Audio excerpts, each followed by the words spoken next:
In my personal opinion, some of the best and most original sci-fi films from recent years were often movies that nobody knew existed. From a device that could hear the dead speak in 2021's Repeat, to a doorway leading to an alternate universe found in 2022's The Alternate, and again in 2023, we are introduced to a very different and ambitious take on time travel, in a film that I hope people check out if they have the chance. It's called The Tomorrow Job, which is coming out to digital tomorrow, January 17th from Epic Pictures.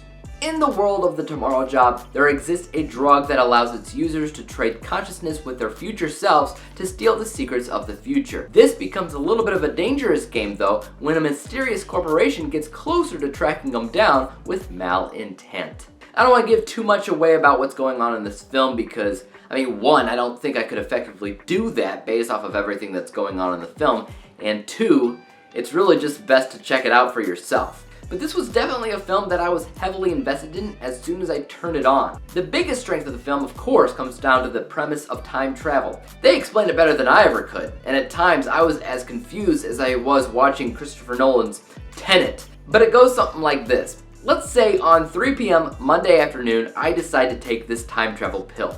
Suddenly, I find myself still at 3 p.m., but now on Tuesday, the next day.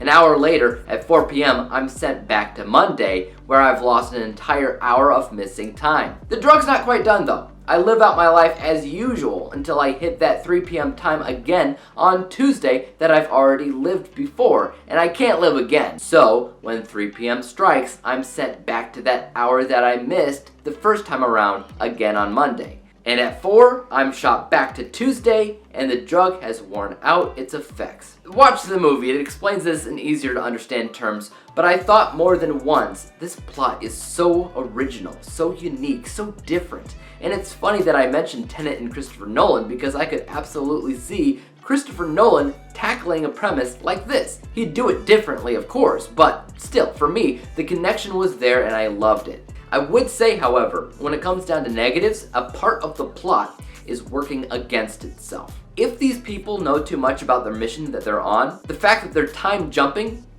all over the place and all the time will eventually turn their brains to mush. So they kind of have to separate all their duties into 3 different people. And each person knows a piece of the puzzle that the other 2 don't. Great in theory, poor in execution, because as an audience member, I still don't really know the full image of that jigsaw puzzle. I didn't fully understand what these things were that they were trying to steal. I didn't know why. I didn't fully understand the extent of who the organization was that was after them or who was hiring them for their missions. I don't know. There's just all of this information that I'm a little bit lost on still. Maybe on repeat viewings that'll make a little bit more sense. But as it was, I do think an element of the storytelling was a little bit lost.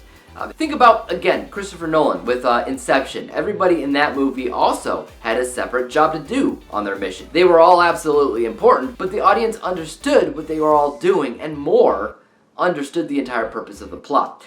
I didn't so much here. But a big draw again was the way that time travel was utilized, and that's the stuff that you do pick up on. It genuinely feels brilliant.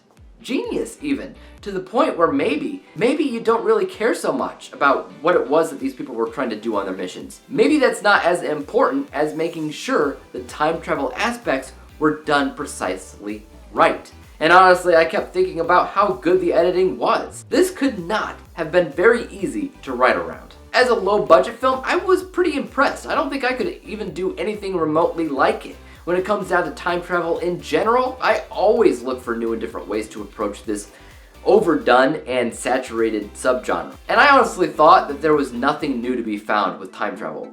But I was proven wrong. The writer-director here, Bruce Wemple, made something special. It has slightly flawed storytelling, which is a shame, but I still liked the movie. I found myself engaged and entertained. And at the end of the day, what more can you ask from a film? Let's take a look at my final score for a second, which I rated The Tomorrow Job B-letter grade. Final overall score of 79%, 79 out of 100 possible stars. I've only seen 4 2023 movies at this point, but technically, that makes The Tomorrow Job number 1. For now. That's gonna change, obviously, but yeah, I had a good time with it. Guys, if you've seen The Tomorrow Job, please let me know your thoughts about it in the comment section down below. And as for YouTube, you guys know what to do. Hit the like, hit the subscribe button, and hit the bell to be notified when I come out with my next review. And until then, peace out.